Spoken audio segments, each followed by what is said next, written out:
I can't go another day with this on my mind. And I think it's time for a discussion. Why you so hard? Show me that you love me, baby. Why you so hard?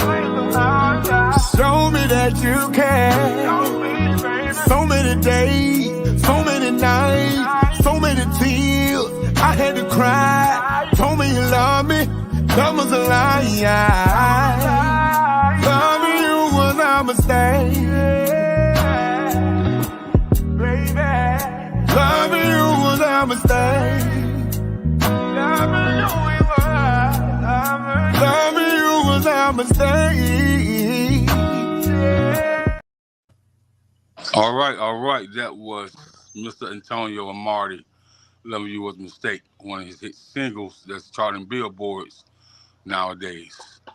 So tonight we're back with another star-studded episode of the Chatterbox with yours truly, King Jacob, man. You know, I be that guy, King Jacob. Took a little break there, man, you know, personal time off, but we're back at it again, and this is Men's Mental Health Awareness Month. So we are going to be chopping up about the topic is the healing of a man. And what does that look like for a man that's trying to heal? What odds do he have to defy? How much has his back been stacked up against the wall for so many years that he held it in? So it's a topic that need to be had at all times, man, because men hold so much in. You know, a man holds something in for 20, 30 years, and by the time they hit their 40s, they have them emotional breakdown. You know, they're in crisis mode. You know, they don't want to be bothered, man. They sit in the wee hours of the night, and that emotional pain just hit them where they kind of cry in the corner alone, and because they feel like they are alone, and they feel like even their wives don't understand. You know, they feel like that. How could I go through this for 20 something years, and I've been married for 30, and she didn't notice anything? So we do have my partner, my co-host, you know, $1 Million Eddie, you know, Icon E, you know, in the building. So what's up, man? What's going on, fam? Hey, man, glad to be in the land of the living, bro. Yes, sir. As long as we on this side of the dirt, we all right. And Yes, you know, we have none other than Mr. Super Official, they call him. You know, Patrick Solomon, man. He knows about mental health, anything from drug abuse to suicide, to anxiety, to bipolar depression, all the above. He tackles that daily. That's his profession. So we're so glad to have a mental health counselor, an advocate of mental health, and he's been practicing the advocacy for a long time now. So welcome, my brother. Thank you for having me, man. Yes, sir. Yes, sir. Thank you. So let's kind of start off. You know, I like to start off when I talk about these discussions when it comes to males and females. How does the absentee of a father impact a child's life, and what part does that play in the mental health, the emotional health, and even the spiritual health? Okay. Well, one of the things is it's not only just a mental, emotional, and spiritual, but it's also financial. Most of those kids start off at a disadvantage because there's not a two-parent income that's there.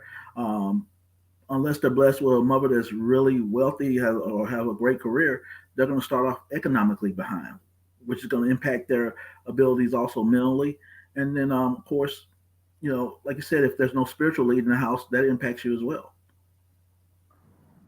So all those things come into play when you look at a child coming up with really no father, especially the male children, because then there's a lack of identity that occurs as well. Because unless there's an uncle or granddad or something like that, I was listening to Chris Paul talk on Good Morning America this morning, and he was talking about how his grandfather was basically the one who stood in the gap, and his grandma who took care of him, and that his grandfather was his best friend.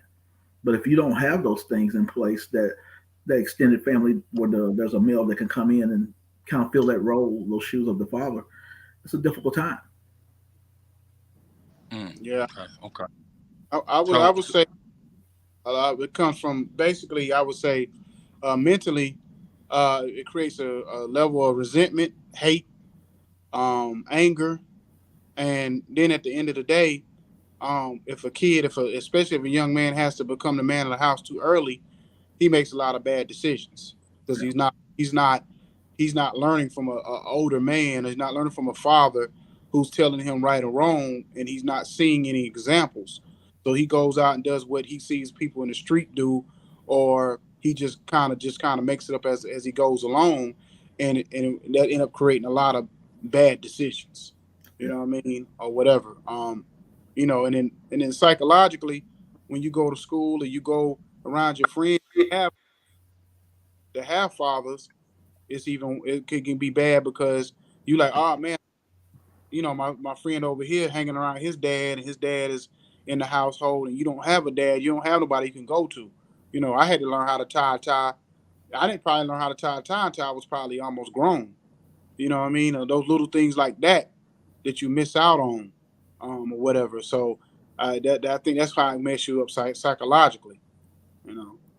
Yeah. So. okay. Okay. So, from that standpoint of view, I come with you. You used to be a youth counselor, and as well as Patrick, he always worked with kids that's going through a lot of issues nowadays. And from that standpoint of view, how do you reach the parents upon reaching the children? And is it sometimes tougher to even reach the parents than reach the child? Yeah, for me it was because a lot of times when you give the parent and the child an assignment to do for the next week, when you come back to see them, and the parents make every excuse of why they didn't get the assignment done, and sometimes those assignments are just important for the parent, just as it is as the kid. Then you have to start all over. And then what happens is when the kid acts up, acts the fool during that week, they're calling you to come save the day and to be a superhero. But ma'am, you didn't do any of the things I asked you to do during the week, and now you expect miracles to happen when you're not taking the necessary, making the necessary adjustments to kind of get your kid on the right path. Mm. So, Patrick, is that about the same for you, or is it a little bit different? Well, no, that's kind of universal the way it goes. If the parents don't buy in, why do you expect the kid to buy in? You know, I've had a situation where I was telling where there's co-parenting going on, and I'm like, one of the first things y'all need to get straight is y'all need to have universal rules across the household. What if it's wrong at dad's house, it's wrong at mom's house, and vice versa. And I remember asking the parent last week, "Have y'all made those rules yet for me to see?" Oh no, we ain't quite got to it yet. Okay, this is 2 weeks gone now, and you had to call the cops on a young man because you're not providing that structure for him. And also to piggyback a little bit off of something that Icon said too, when that kid has to become the man of the house too early, then you as a mom can't tell him nothing. You're not going to be able to tell him get back and be you my child. No, you put him in the role of a man, and he's going to take that position, and he's not going to want to give it back. So we have that expecting a kid to cut that off and on switch. Oh, be an adult, go out here and get money or whatever. Oh, now listen to me and do what I tell you to do. It doesn't really work that way. So, like you were saying, you find a lot of those young men who the only example they got is the streets, and they follow that example, and they're not going to listen to mom after that. And Okay. then one other thing too was I had a kid. He knew he got SSI money, and so he was probably about 14 at the time, and he used to get into it with his mom because his mom didn't work, and he used to cuss his mom out and be like, basically you living off of me. You know what I mean? Like it's not like I'm taking care of you basically. And he said when I turned 15, all he kept talking about is getting emancipated.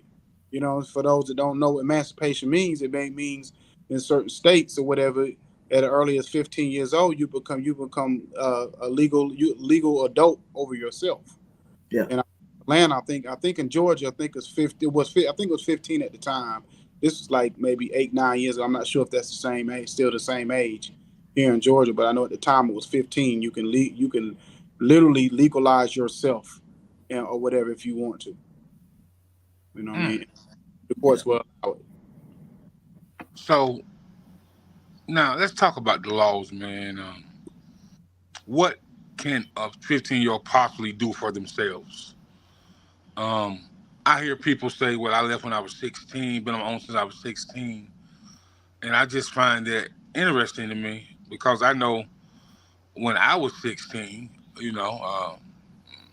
church, sports, school, and but I know that I wasn't in these kids' situations that I hear say that.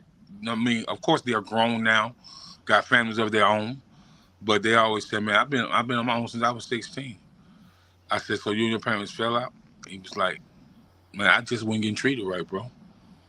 Like, as a kid, when you have to fend for you and all three of your siblings, he told me it's really heartbreaking. When your daddy doing 20, and your mom on heroin, and Hmm. I just asked, I just got emancipated, and I made sure that my siblings was with my grandmother, and so I just was working, going to school, working two jobs and going to school. He said, and make sure that my siblings got what they needed, and it was the best thing. He said, "Yeah." Years later, I forgave my mom, man, because anything could have happened to us. You you hide there, sprung out there. Anybody could walk in the house. Anybody could have kidnapped us, but you know, he said, I guess drugs was the love of her life, and he said, but people make mistakes, man, and God grants you a space in your life to forgive, but he said it's hard to forget it though. And so it's interesting when you say that, Icon. So from the level of what you think the laws are and why the government made these laws, why do you think that it's more normal now than it used to be way back in the day? I just think because the government don't want to deal with it. They want to put the onus back on society instead of the onus on themselves. If you think about it, in Georgia, Georgia has a lot of foster kids, but not enough homes. That's why a lot of times I don't know if Pat sees this, but Hmm. this is when I first started before I was even actually counseling the kids. I was just a driver at the time, just doing transport. And I remember I would go pick up kids, and it would be I would pick them up from a nice. They would go visit their parents, their biological parents, in a nice neighborhood, middle class neighborhood, whatever, $300,000-$400,000 home, but their foster home was in the projects. And I was like, hold on, this don't even add up to me. This don't make no sense. Like, how is this kid over here and got put over here?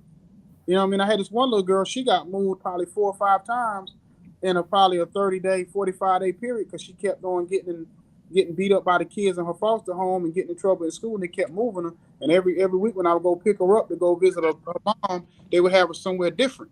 You know what I mean? So I just think and then when you try to get in touch with the caseworker, sometimes you might get you might it's like you have a better opportunity chance of get in touch with Jay-Z or the president of the United States before you get with the caseworker.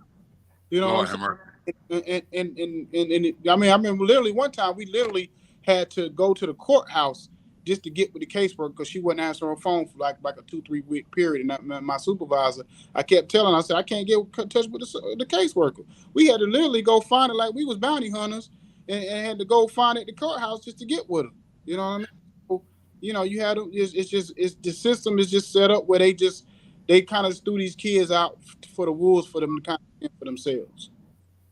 Mm. So Patrick, is it like that for you as well when you think about somebody being emancipated and 15 years old being on their own or 16 years old being on their own, but still have the willpower to go to school, work a job, and to make sure their other younger siblings got what they need? And like, why is the government such a cold place when it comes to people? I even hear white guys, man, that be picking and putting the laws of the government on sign, especially the veterans, man. You know, Yeah. um, and so why is it so easy for a kid to get emancipated, man? Like you're a kid, man. You don't know nothing about the real world, but they will give you this paper to say you on your own. Just go out there. Yeah. Well, Kentucky, they've kind of tweaked their emancipation laws now, so it's not quite as easy as it used to be. It used to be you turn 16, I don't like them no more, and you were gone. Um, and I think one of the things, some of these laws started, maybe in the 70s or so. And to be honest, not trying to be funny, but a kid growing up in the 70s is different than a kid coming up now. The maturity level is different for a lot of the kids. Like you said, you go back not so long ago, it wasn't uncommon for your parents to only have an eighth grade education because they would had to quit school at that point and help take care of the other kids in the household and everything else. So a lot of those rules revolve around things the way it used to be. Now, 15 now is what 9 or 10 was when I was growing up, to be honest, maturity wise. There's been a delay in the maturation process, in my opinion. I could be wrong, but that's how I see it. There's a lot more knowledge, but there's not a lot more wisdom and maturity that comes with that. Um, which again, like to kind of go back to what we were originally saying, that starts to impact the mental health of kids, whether male or female. But when you're coming up on your own, having to figure everything out, the quick way is the street way, because nobody wants to be hungry. So then you become this person that's probably not really who you are, but you got to be this image of this thing, and you don't really start to deal with your own real issues because you're stuck in survival mode. And God forbid, even if you're still home with the parents, but you're the breadwinner, can you imagine if you were a little, not saying this was his situation, but if you were a little Bow Wow, Lil Wayne, or anybody like that coming up where the family was dependent upon you? That's a lot placed on a young man's shoulder or young lady's shoulders at times.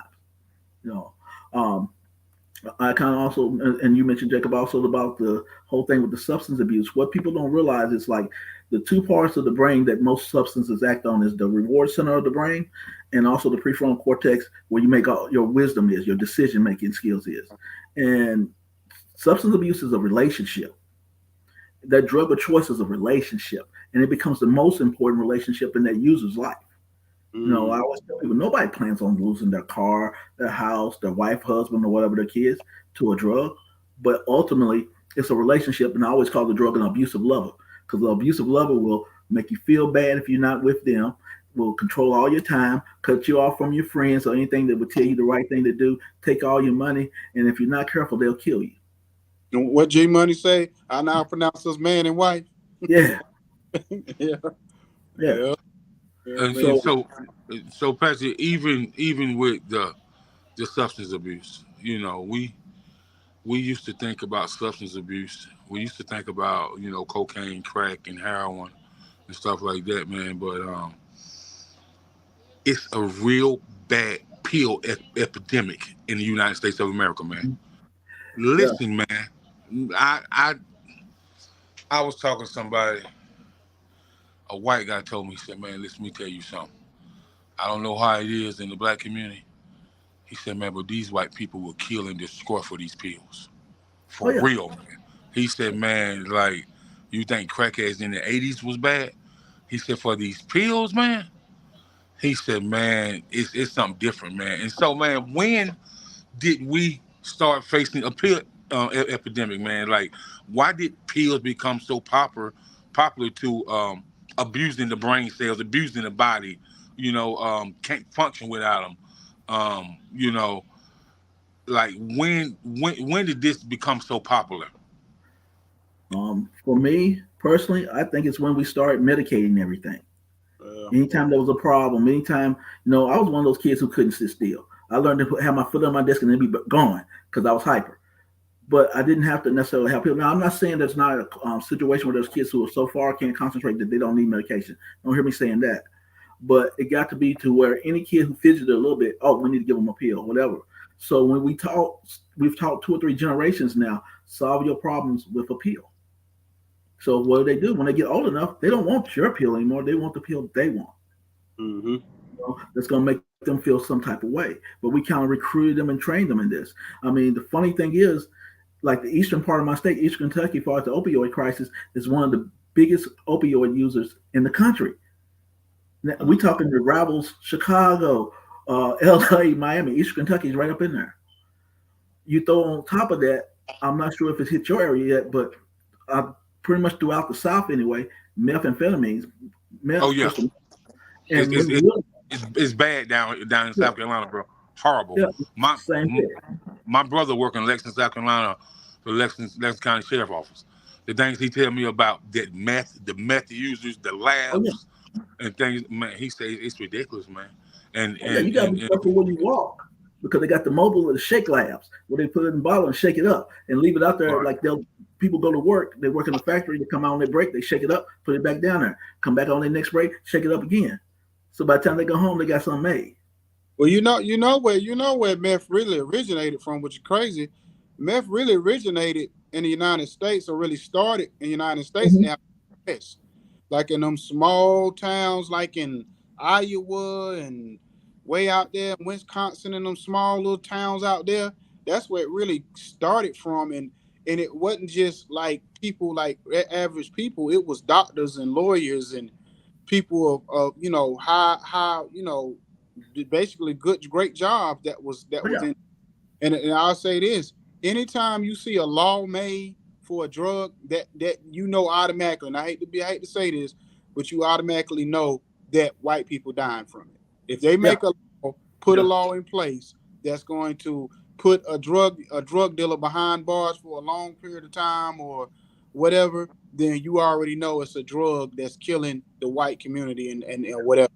You know what I mean? Because the crack epidemic, when Ronald Reagan had a war on drugs, is because white folks was dropping like flies. It wasn't because black people was doing crack in New York and California for a minute. Like they would have lines around the block, and the police would ride right past it like it was nothing. You know what I'm saying? But it's still them white folks started coming into Harlem and New York and the Bronx and Brooklyn and all them places to get their drugs. You know what I'm saying? They didn't care. Yeah. You know what I'm saying? Unfortunately, it's not a problem until it becomes their problem. Exactly. Yeah, Exactly. You know what I mean? So, I mean, so the pill thing is, I think the pill thing probably really started getting real heavy probably maybe about 10 years ago, especially when that yeah, lean started getting real heavy. I yeah, think pills kind of follow that lean epidemic. You know what I mean, or whatever. You know what I mean. So, but even before then, because like ecstasy pills, you got to think it really started really heavy with ecstasy. You yeah, know, that's when and that was really more of a they call it like the sex drug. That yeah, really right. used basically for just getting high, was more of a sex thing or whatever. Because I don't want to say who it was, but somebody close to me used to sell ecstasy real heavy in Florida back in the day. You know what I'm saying, or whatever. Especially during that time when you seen that first with them years around. What's that? The Bad Boys too. You know what I'm yeah. saying?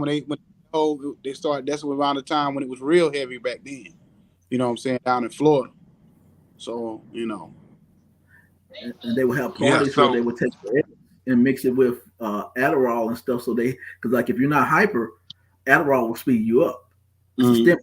So they had this thing that make them go go go, and this sexual drug that make them feel intensely. So it was Mhm. almost like sexually speedballing. Mm. Mm. Yeah. wow, man. Wow, man. So the next topic, man, is sports, music, and suicide. It's became a high level, epidemic, amongst musicians, rappers and singers and rock and roll and then athletes, they they they commit suicide. Some are really really bad users after they have to retire, after they get kicked out of NFL or NBA or MLB, and then music, sex, drugs, and rock and roll. It's always been that.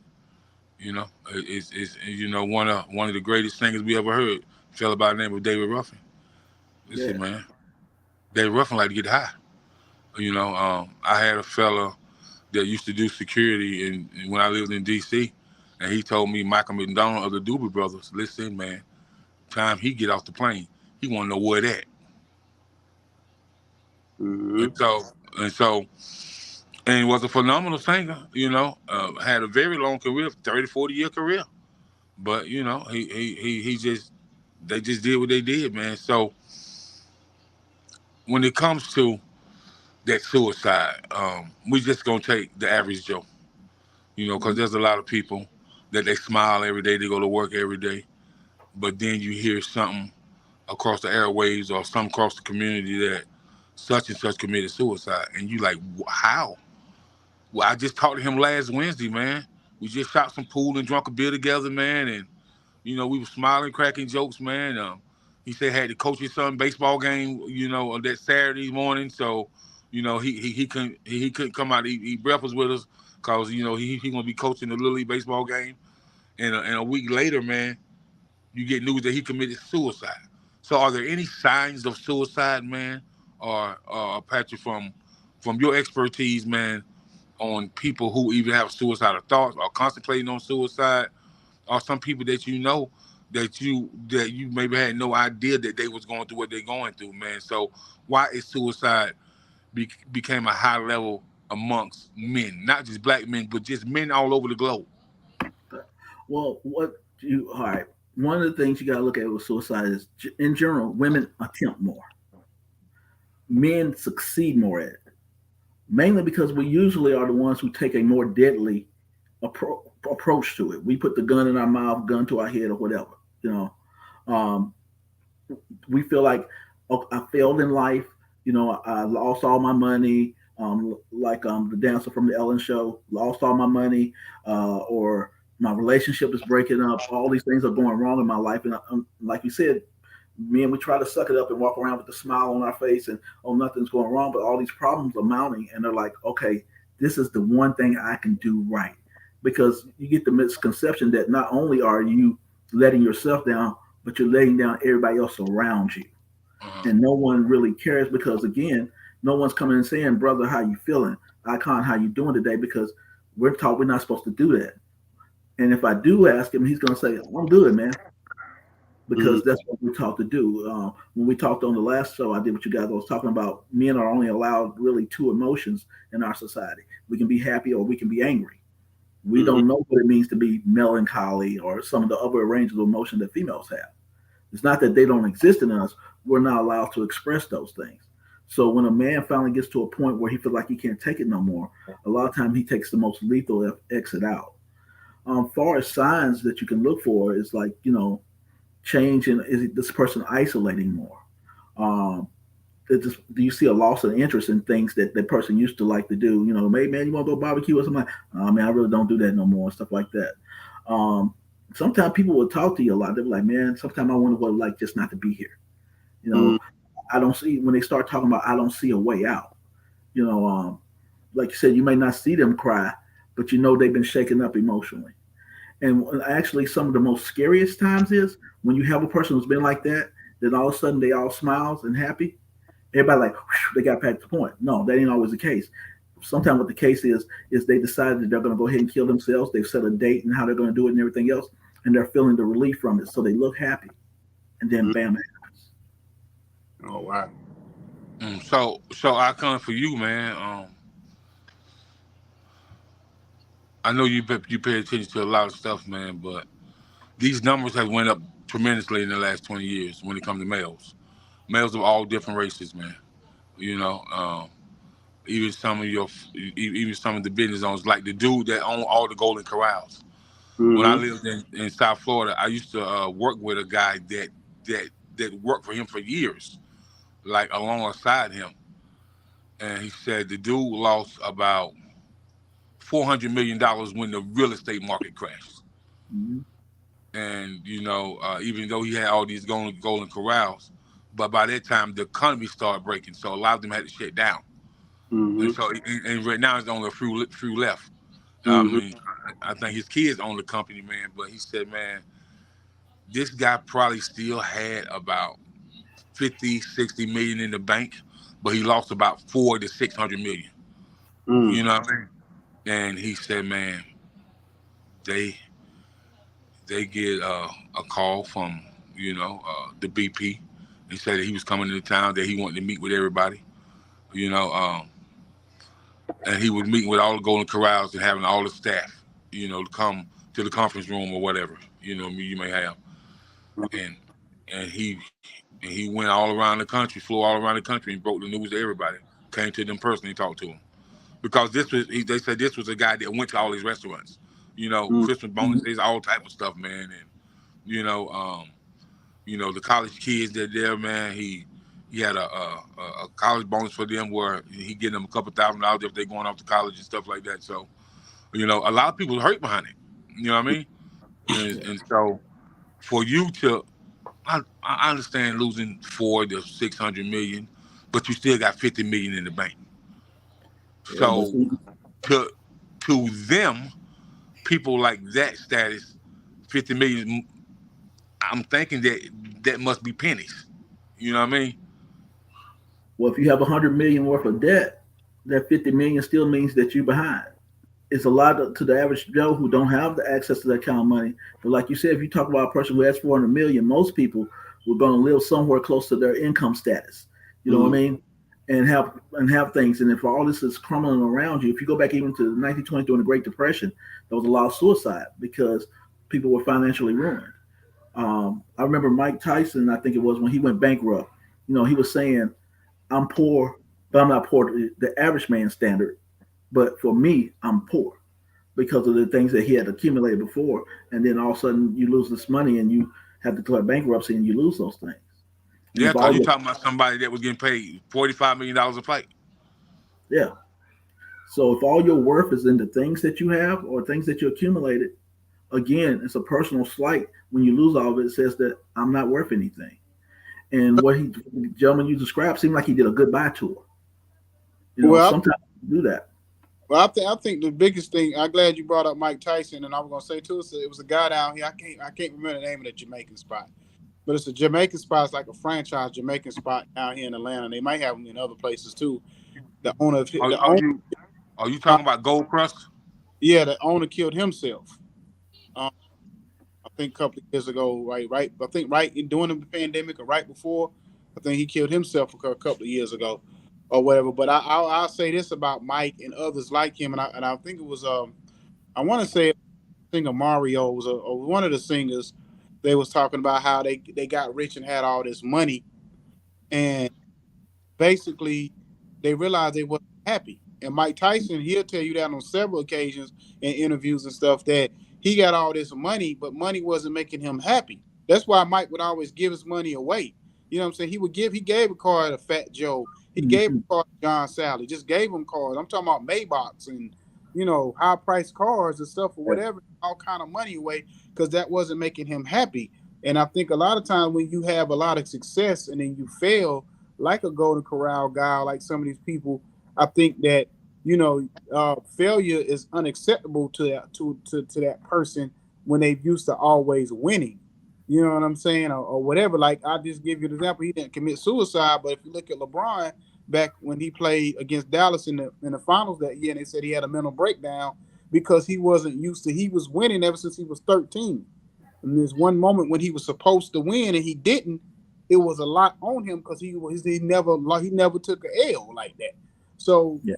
so certain people, if you never used to losing, then when you know what I'm saying, when you finally lose, especially when you get up in age and you lived live life for a minute, and you especially if you're real smart, you go to college, you make straight A's, you get your dream job, and all of a sudden you got your career going. All of a sudden everything crashes. That's why people on Wall Street kill themselves left and right because they so used to winning. When they finally lose, they don't know what that is. And to piggyback off of some of my comments said a few seconds ago too, when you get the money sometime and it didn't fill the void that you thought it was going to fill. If anything, like quote Puffy, more money, more problems. It created more problems because now you got family members that you never knew, and everything else coming at you wanting money, wanting money. And if you don't give it to them, you're a bad person. And I've seen, I'm a little older than you, Jacob. So like Freddie Prince, of course, his series he was on was Chico and the Man. He was at the top of the game when he committed suicide because those things that they thought money was going to make better intrinsically didn't. It kind of made things worse. Yeah, like it's funny you said that, man. Just like some of the biggest contracts ever in Hollywood went to the dude that played Batman, Heath Ledger. You know Yeah. what I mean? Mm-hmm. And at the height of his career, man, he killed himself. Mm-hmm.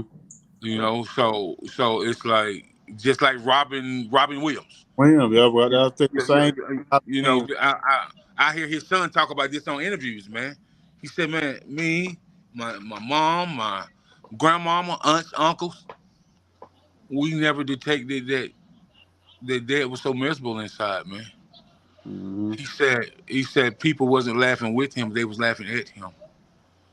And he felt like a pawn. You know, he said he felt some of his he found some of his dad's writings, you know, like you write in a journal.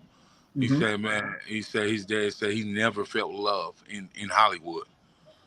You know, somebody who made all this money for 30, 40-year period, but they never felt love. And DMX says the same thing. DMX said, I felt so alone in a crowded room, man. Yep. You know, and he was like, man, when my grandmama left this earth, man, I just know that the demons was on me, and I just know it wasn't no love. And he said that's why I consistently prayed 3-4 times a day, man, because I know they was on me. Man, that's wild, man. When a person feel like they can't navigate through life and just feel like they're never loved, you know what I mean? Yeah. But He was like, average comedian is like that. That's the crazy part. Mm-hmm. Listen, Yeah. most comedians most comedians tell you, especially the ones that put their whole story out on stage. A lot of that's because they got so much pain and maybe depression in their life and whatever. Like, what's my man name? That played on Blackish. you talking about? What was the name? Anthony Anderson. Not Anthony Anderson, the other guy. He's always on those shampoo commercials. With the curly. Yeah, I know you talking about. Yeah, The guy that be on the old Spice commercials. Yeah, and he was talking about how his mom died last pandemic. Huh? It's Dion. I think it's Dion. Dion Cole. Died during the pandemic, and he was depressed that whole year because he lost his mom and his uncle in the same year. And you know, the only thing that he could, to get him through it was to get back on that stage. But he said he was severely depressed because his mom was his best friend, basically, and for him to lose her like that, especially during the pandemic when a lot of people, was confined to be inside all the time, and Hollywood, all that kind of stuff stopped, so you couldn't work anyway. So that was probably rough on a lot of people. Yeah. Yeah. So and another thing, man. Why do men, when they're going through depression, anxiety, when they're going through a crisis where they feel like they have no value or impact in the world, why do men feel like they can't talk to a woman that they've been with for 25, 30 years? So this is somebody that's supposed to love you, cherish you, console you, put those spiritual jewels inside you. But most males feel like they can't talk to them when they in that down spot, when they in that darkness mode. And it's just not black men. I have several men from different nationalities say the same thing, man. Yeah. Well, I know one thing is the one woman that usually men are ever comfortable talking to is mom. So when mom is no longer there, they're uncomfortable because they don't want to. They see having to talk to their wife or sister or anything like that to a certain degree, unless it's an older sister or something, is not being a man. We're not supposed to have a chink in our armor. We can't be Clark Kent. We always got to be Superman. So we feel like if we talk to that woman, then we're becoming Clark Kent. And some men even feel like I'm giving up my advantage if she knows where I'm weak at. So I can't let her know where I'm weak.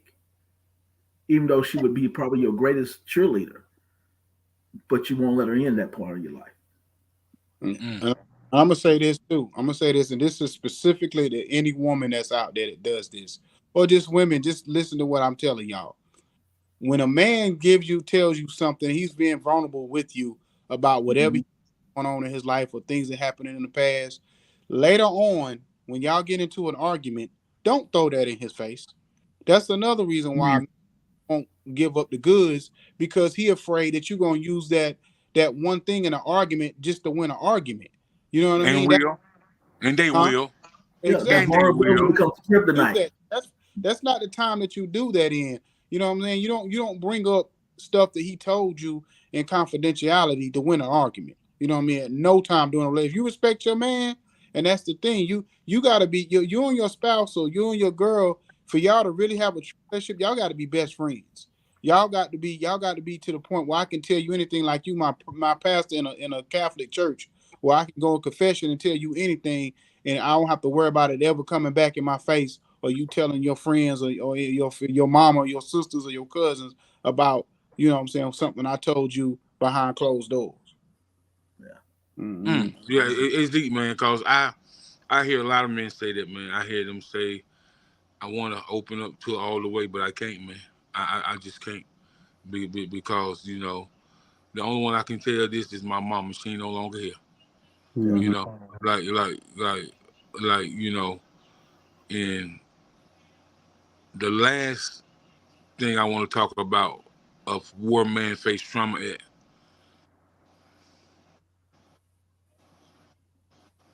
church depression.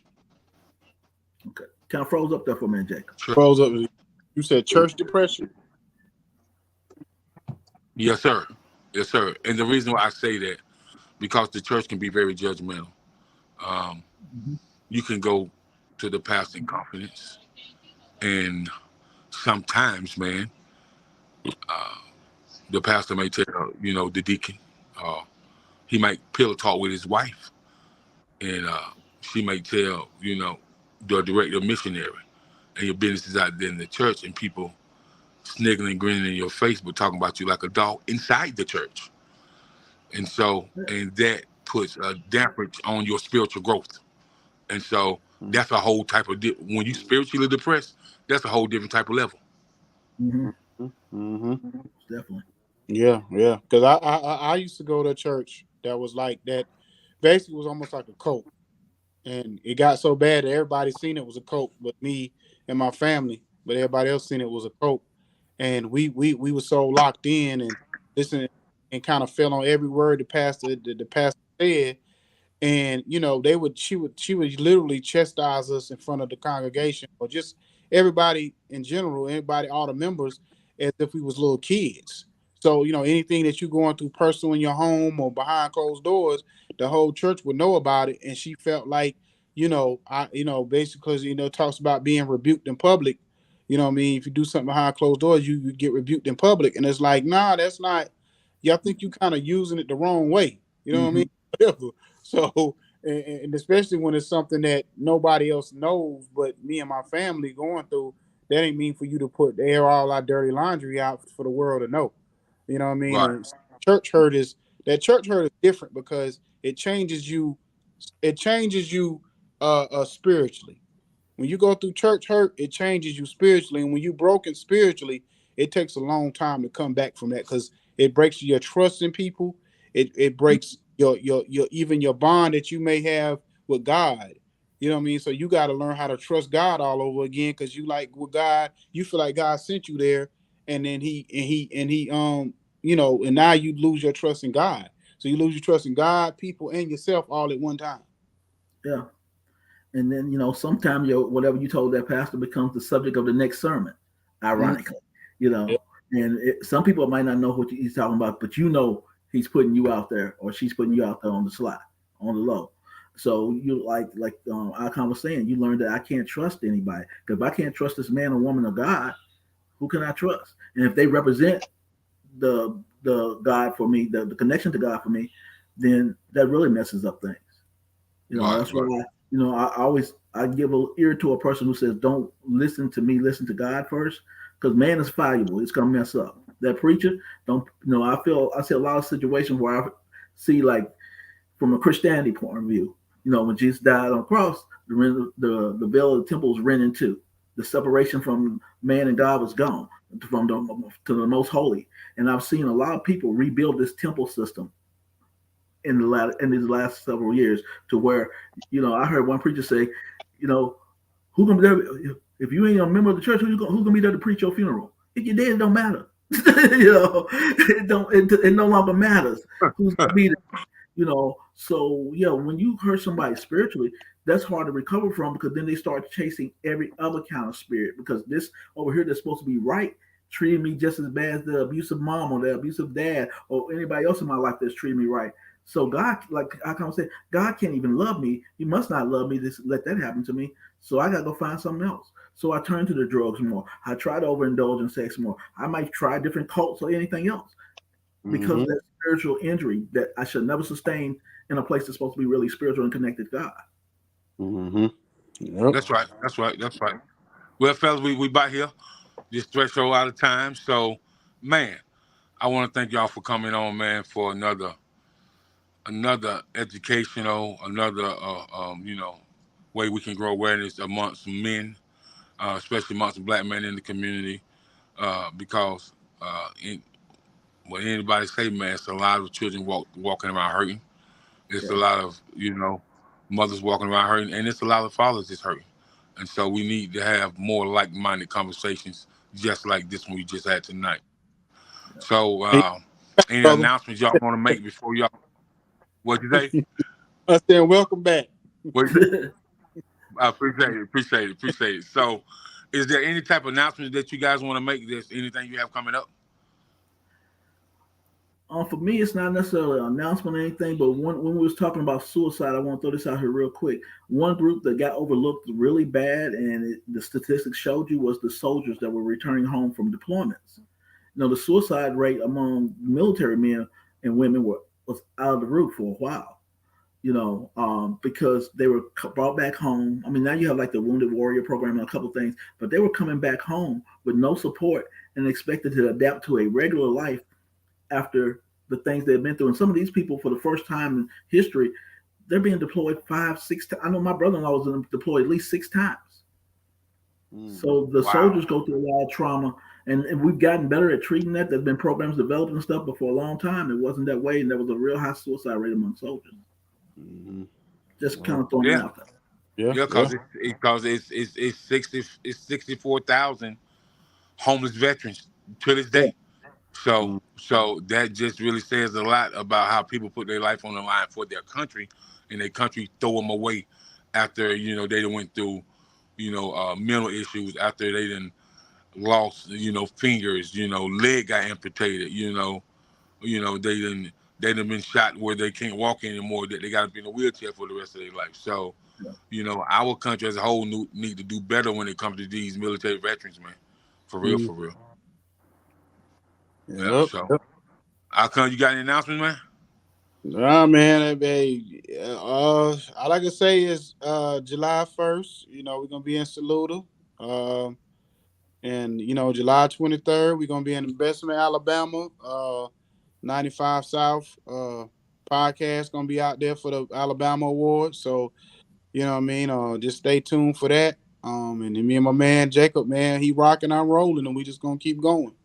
You know Yes, what sir. Yes, I sir. mean? Yes, sir. And we'll definitely be at the Midwest Industry Conference. Yep, yep. August 25th through the 27th. Patrick sat on the panelist board. Big Viz on the panelist board, and shout out to Exquisite PR firm, Miss Nicole Jordan. You know, mm, for making stuff happen. And man, if you guys haven't seen one of his more recent interviews, it's with Michael Finkley out of Charleston, South Carolina. Yeah. And this was a phenomenal interview, man. It's on probably like 5 or 6 different networks. And people in Atlanta is going crazy about this interview, man. mm. Like, it's just crazy about it. So, and then, man, Patrick, man, I just want to say this with man. I couldn't work with a more humble guy than him, man. For somebody who'd have been all around the country, Africa and everywhere, and Kanye West used to open up for Nappy Roots, and so did John Legend, and we wouldn't know who Anthony Hamilton was unless he was on Pro Folks. All my life I've been poor, so Yeah. like we wouldn't even know who Anthony was, man. That's how I got introduced to Anthony. You know what Yeah. I mean? So Me too. so and so for him to be humble, for a V to be as humble as V, just laid back, man. It's like it's like, man, my cousin coming down the road with that shine. I got my bro on the grill, man, and you know, I got some of the neighborhood guys coming through, and I'm gonna introduce them to V because they big fans, and he like, hey, what's going on, Mama? What you know good? You know what I mean? Like that's just him. That's just him, Yeah. man. You know. And that lady, you're right. That's just his personality. That's just him. He don't meet strangers. He don't care. When we went to the Buddy House, which is a Down syndrome program here in Bowling Green, the kids ran up and hugged him, and he's hugging them back and stuff. Not none of that. Don't touch me stuff. That's not him. He's a people's person. And I can attest to it because the one and only time we came to Bowling Green, man, a Pat and Big V took care of me and John and our other co-worker Joni. They took care of us. So, you know what I mean? For us to come out there the way we did to show us that Southern hospitality, you know what I mean? I'm always definitely appreciative of stuff like that. You know what I mean? That's why. That's That's why great. every time Jacob push out something, I'm promoting it on my end. You know what I mean? Every time Appreciate that. he got something going on, I'm pushing it to whatever. I'm telling people all the time about Big V this and Big V that. So I'm always talking to people I know in the industry or whatever about Big V. You know what I mean? And so when people finally see him come all the way back in everybody's face, they'll know, okay, they heard it first here between me and Jacob. So we gonna get the word out. That's Appreciate right. that, man. That's right, man. So, man, fellas, I want to thank y'all for coming on. And man, I'm back. So, we're gonna keep it coming. We're gonna keep it moving and grooving. Yes, sir.